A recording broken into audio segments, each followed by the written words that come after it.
I came upon Green School in an interesting way. I was living in Sydney, Australia, and teaching in a public school there. And my husband and I, at the time, were trying to work out a school for our children. And Australia doesn't have a huge amount of alternate education. And so we were thinking about a Steiner school, which was a long drive. Or there wasn't many other options. And we were at a lunch with some friends, and a friend of mine turned to me and she said, "Why don't you go to a real school?" And I was like, "What do you mean a real school?" And she said, "Green School." And I went, "What's Green School? It sounds amazing." And she said, "It's in Bali." And I was like, "Oh, how am I going to get to Bali?" And then I looked it up on the website, and I just went, I said to Rory, "Well, this is the school that I want our girls to go to. This is incredible." The change in working at Green School was immense. I just walked into this place and said, "This is not a school. You know, how can I possibly be working here?"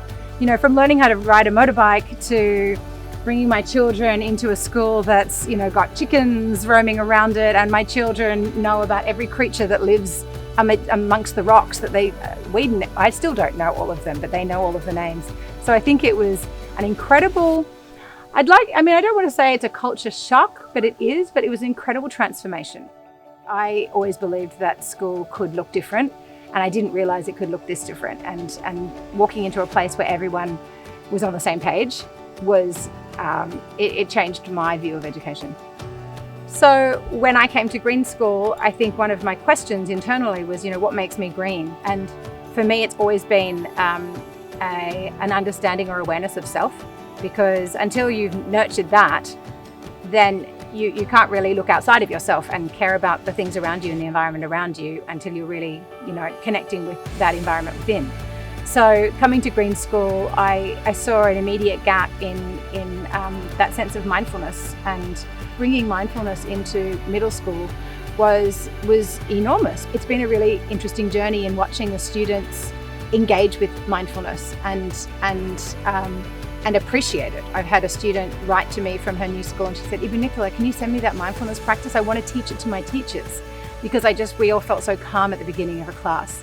So I think for schools to nurture a generation of change makers, they need to do a lot of change.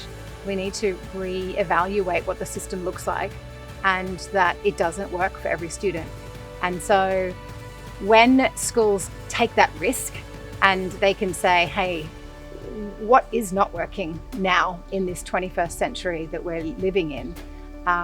And I think really listening to the students and the different needs of where they're going and what they are passionate about, then I think that's going to create the change makers. It's not telling them what to do, but it's asking and listening what they are interested in, what they want to do, and redeveloping what that looks like with them first in mind.